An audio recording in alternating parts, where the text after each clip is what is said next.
नमस्कार, मी भाऊ तोरसेकर. तुम्ही बघत आहात प्रतिपक्ष.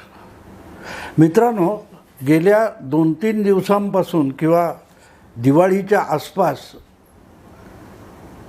आपले दुसरे चुलते प्रताप पवार यांच्या निवासस्थानी शरद पवार आणि अजितदादा यांची भेट झाली आणि त्यानंतर प्रकृती ठीक नसतानाही अजितदादा दिल्लीला केंद्रीय गृहमंत्री अमित शहा यांना भेटायला गेल्याच्या बातम्या आल्या आणि त्यानंतर एक नवाच नॅरेटिव्ह पुढे आला. नॅरेटिव्ह याचा अर्थ सूत्रांकडून सोडल्या गेलेल्या बातम्या वगैरे, की अजितदादा नाराज आहेत.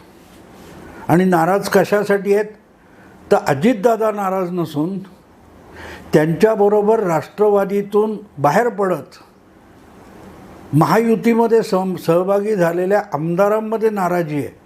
आणि त्या नाराजीचं कारण सरळ आहे की या आमदारांना आपापल्या मतदारसंघामध्ये जो काही विकास निधी मिळत असतो तो निधी उपमुख्यमंत्री आणि अर्थमंत्री अजितदादा यांच्याकडून दिला जात असतानाही त्यात अडथळे आणून तो अडवण्याचा प्रयत्न होतो. हे अजितदादांच्या समर्थक आमदारांच्या नाराजीचं कारण आहे असा त्या एकूण बातमीचा सूर आहे.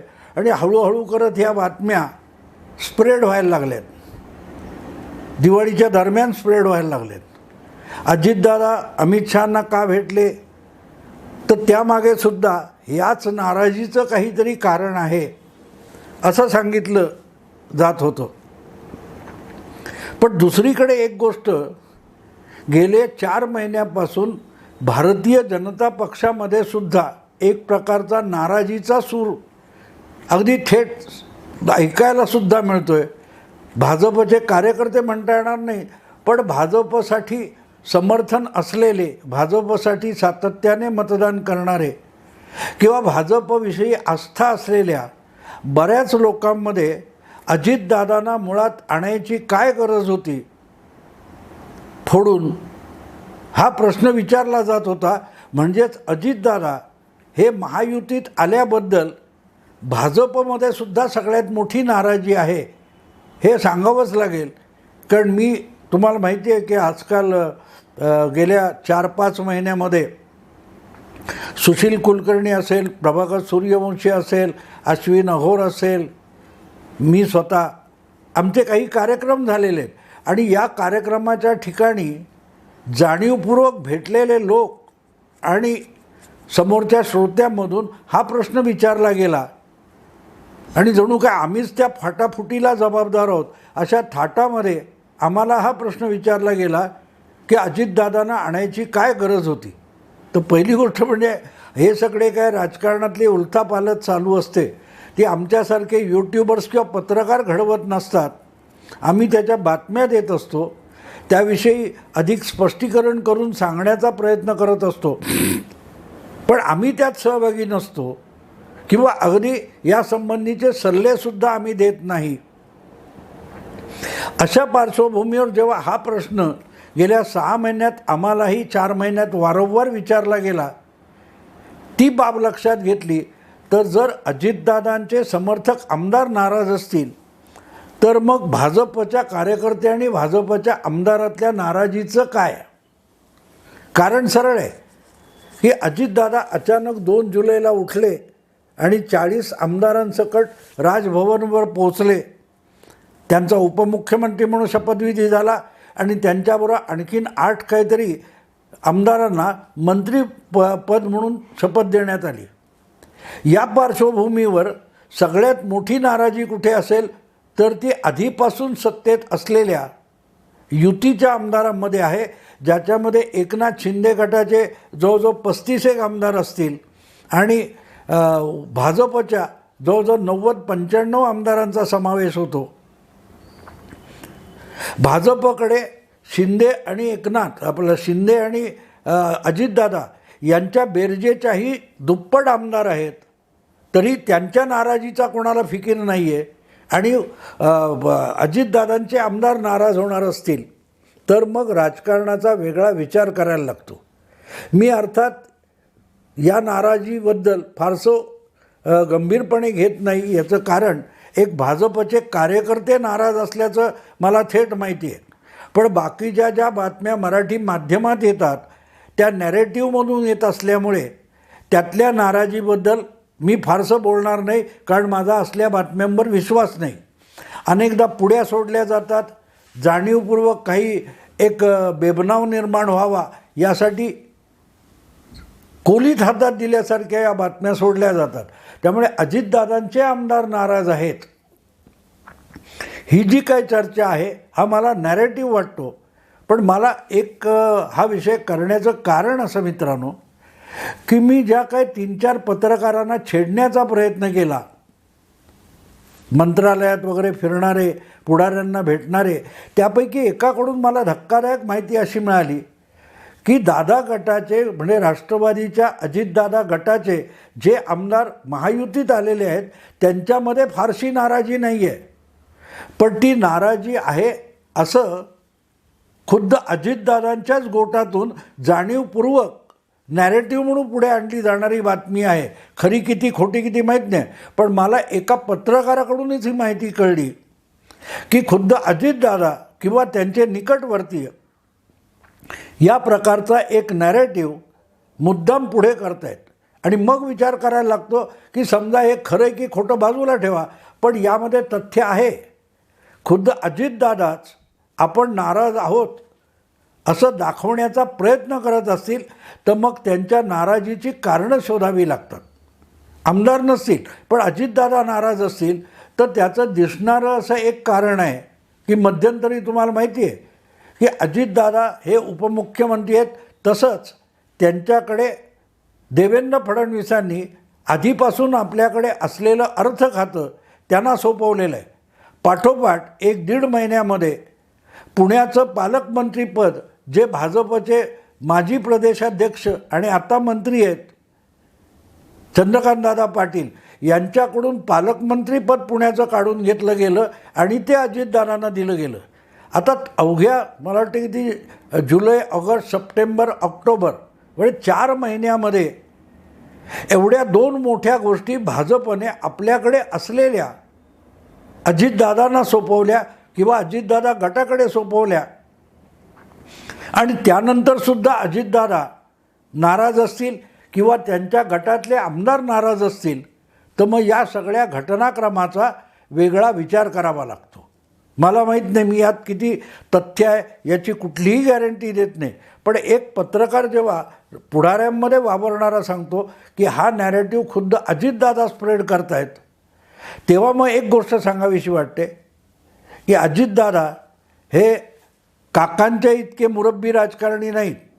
त्यामुळे असले नॅरेटिव्ह सोडून राजकारण खेळतील असं मला अजूनही वाटत नाही. कारण दादा मनमोकळं बोलणारे, फटकळ बोलणारे आणि तोंडावर बोलणारे आहेत. त्यामुळे बाजून पुढे सोडून किंवा आपल्याविषयी अकारण सहानुभूती गोळा करण्याच्या पद्धतीने अजितदादा राजकारण करतील याच्यावर माझा विश्वास नाही आहे. पण ज्यावेळेला एक असा मंत्रालयात पुढाऱ्यांमध्ये फिरणारा पत्रकार ही भाषा वापरतो तेव्हा त्याला काट मारून नाकारता येत नाही. कदाचित अजितदादांच्या जवळचे जे अनेक लोक आहेत ते जाणीवपूर्वक असं काही वातावरण निर्मिती करू बघत असतील तर त्याचं एक कारण असं संभवतं की ज्या प्रकारे यापूर्वीच्या म्हणजे अशोक चव्हाण असतील किंवा तुमचे पृथ्वीराज चव्हाण असतील त्यांच्या काळात उपमुख्यमंत्री म्हणून अजितदादांनी ज्या प्रकारे काम केलं होतं त्यामध्ये ते कायम वरचढ ठरलेले होते.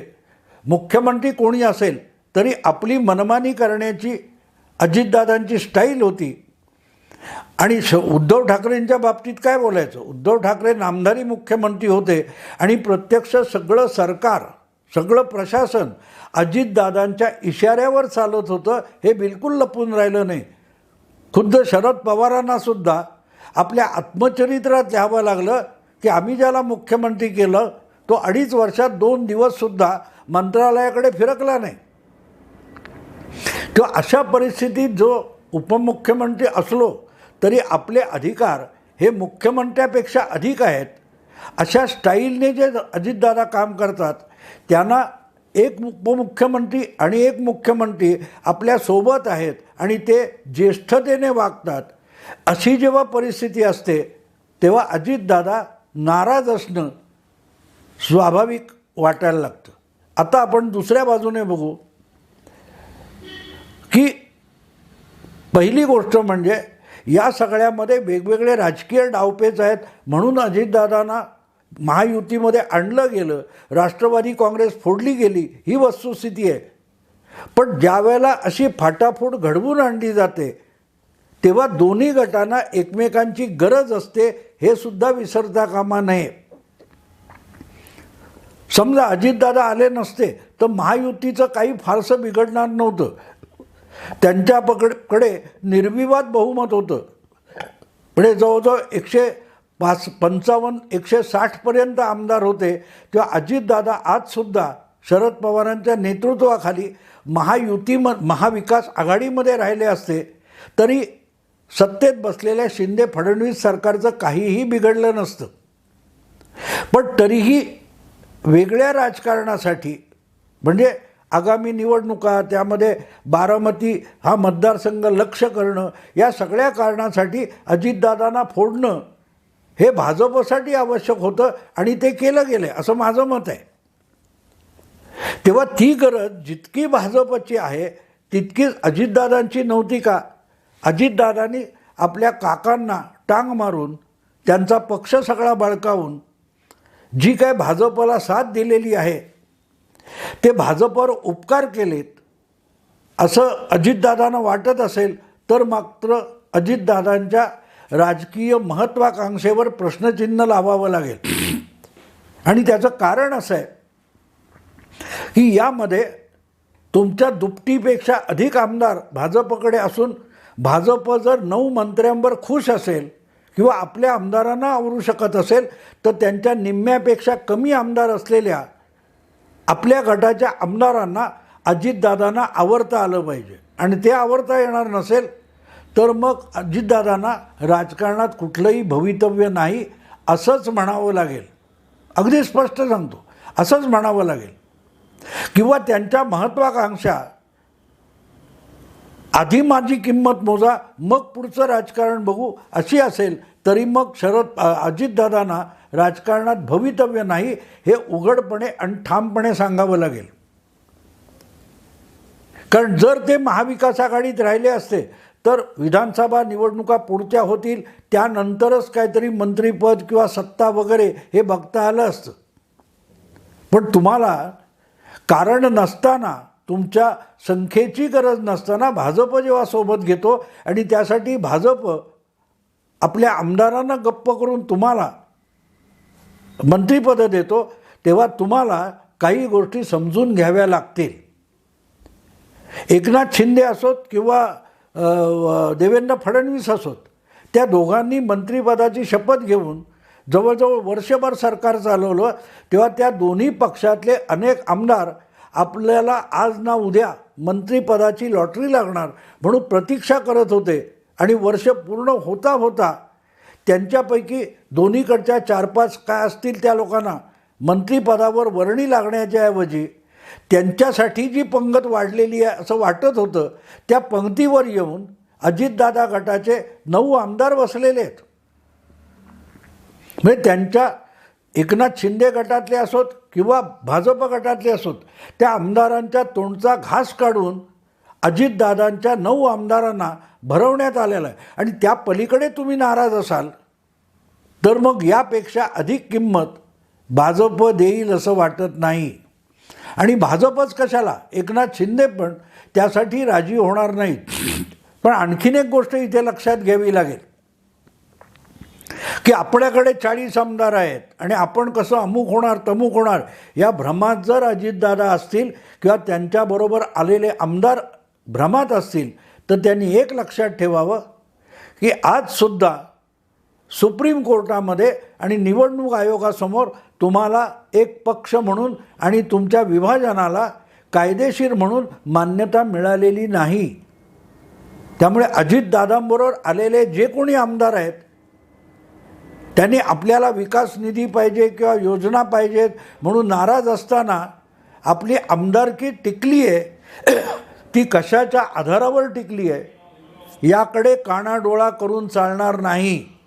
आणि म्हणून असला जर नॅरेटिव्ह खुद्द अजितदादांच्या गोटातून पसरवला जाणार असेल तर मला वाटतं अजितदादांनी सावध राहावं. अशा प्रकारचे गेम अमित शहा आणि नरेंद्र मोदी यांच्याबरोबर चालत नाहीत. अतिशय शांत डोक्याने, थंड डोक्याने मोठमोठे राजकीय डाव अमित शहा आणि नरेंद्र मोदी खेळत असतात आणि समोरच्याला पत्तासुद्धा लागू नये अशा पद्धतीत आंतरराष्ट्रीय राजकारणात हे दोघे काही घटना घडवून आणत असतात. कॅनडा असो किंवा कतार असो यांचंसुद्धा नाक दाबण्याची क्षमता ज्यांच्यामध्ये आहे त्यांना महाराष्ट्राच्या राजकीय पार्श्वभूमीवर जर अजितदादा नाक दाबून तोंड उघडण्याच्या पद्धतीत राजकारण करणार असेल तर मग अजितदादांचं राजकारण भलत्या दिशेने चाललं आहे हे सांगावं लागतं. कारण एक गोष्ट लक्षात घ्या की तुम्ही आपल्या गटातल्या आमदारांना सत्तापदं देण्यासाठी पक्षात फूट घडवून आणलेली आहे आणि त्यामुळे आज तुम्ही मोदी, शहा आणि भाजप यांच्या मेहरबानीवर अवलंबून आहात ही एक बाजू आहे. पण दुसरीकडे सुप्रियाताई आणि तुमचे अत्यंत धूर्त मुरब्बी काका हे सुद्धा तुमचा बडेजाव कमी करण्याच्या तयारीत आहेत. म्हणजे अजितदादांचं राजकारण हे बरीच सत्ता पदावर बसलेले असले तरी दोन्हीकडून कैचीत सापडलेला आहे ही वस्तुस्थिती आजच्या राजकारणाची आहे. कारण जो पक्षांतराचा आणि 10व्या परिशिष्टाचा विषय आहे त्यामध्ये 40 आमदारांचं भवितव्य अजितदादांच्या हाती आहे आणि ते अर्थातच त्याच्यापेक्षाही अधिक निवडणूक आयोग आणि सुप्रीम कोर्टाच्या हातात आहे. विधानसभेच्या अध्यक्षांच्या हाती आहे. पात्रता अपात्रतेचा विषय हा भाजपच्या डोक्यावर टांगलेली तलवार नाही आहे. एकनाथ शिंदे आणि अजितदादा यांच्याबरोबर आपला मूळ पक्ष सोडणारे जे 40 आमदार आहेत त्यांच्या डोक्यावर आजसुद्धा अपात्रतेची टांगलेली तलवार आहे. आणि अशा वेळेला तो धोका संपुष्टात येण्याच्या आधीच जर या प्रकारचं नाराजी नाट्य अजितदादा किंवा त्यांचे सहकारी आमदार रंगवणार असतील तर ते स्वतःला धोक्यात आणतायत हे विसरून चालणार नाही. की विकास निधी मिळत नाही, अमुक निधी मिळत नाही. अरे तुम्ही विरोधी पक्षात बसला होता तेव्हाचे अर्थमंत्री तुम्हाला या बाबा रांग लावून तीर्थप्रसाद घ्या असा निधी वाटत होते? नाही वाटत होते. देवेंद्र फडणवीस किती उदार असले तरी एवढे पण उदार नाहीत की आपल्या आमदारांना गप्प बसून विरोधी पक्षाच्या आमदारांना विकास निधीची खिरापत वाटतील. तुलनेने गेल्या 4 महिन्यामध्ये अजितदादांच्या गटाच्या आमदारांना काही प्रमाणात तरी खिरापत मिळालेली आहे. आणि तरीही तुम्ही नाराज असाल तर सरळ सांगितलं जाईल की ठीक आहे तुम्ही बाहेर पडा.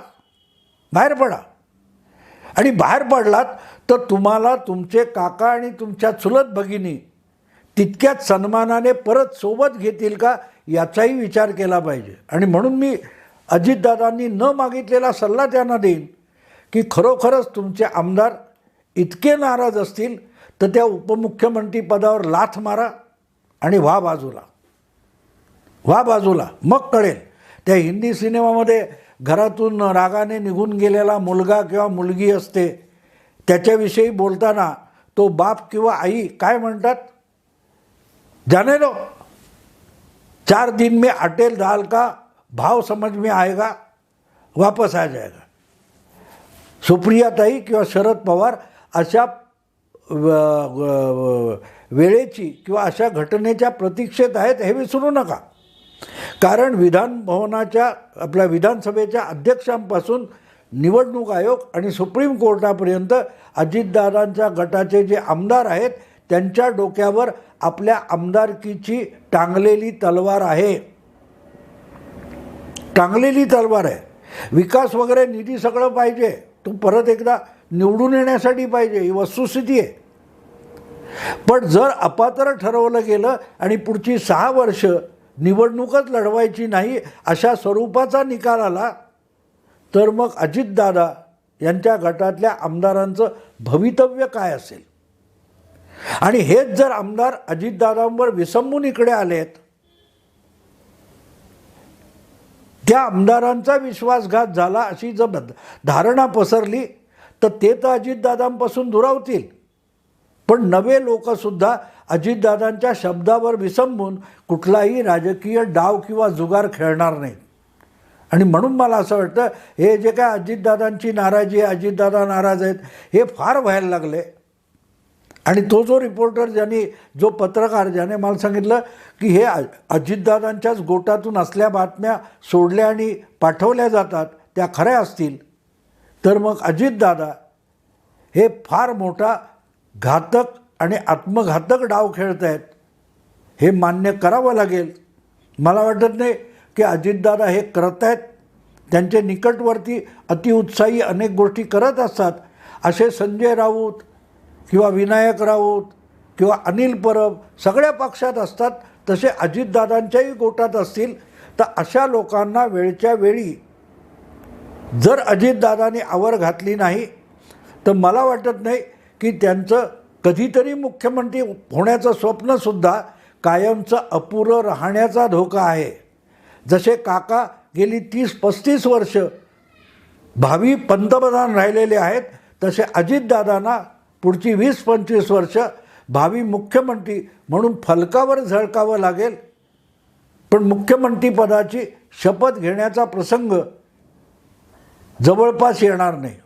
अजितदादांनी सावध व्हावं आणि पटत नसेल तर काय त्या उपमुख्यमंत्री पदावर लाथ मारून बाहेर पडावं, परत एकदा आपल्या काकांबरोबर जावं किंवा पक्ष एकत्र करावा आणि तडजोडीने संपूर्ण राष्ट्रवादी पक्षाचं एकत्रित नेतृत्व आपल्याकडे घ्यावं. एवढंच बोलून थांबतो. आवडलं लाईक करा, शेअर करा, सबस्क्राईब करा. नमस्कार.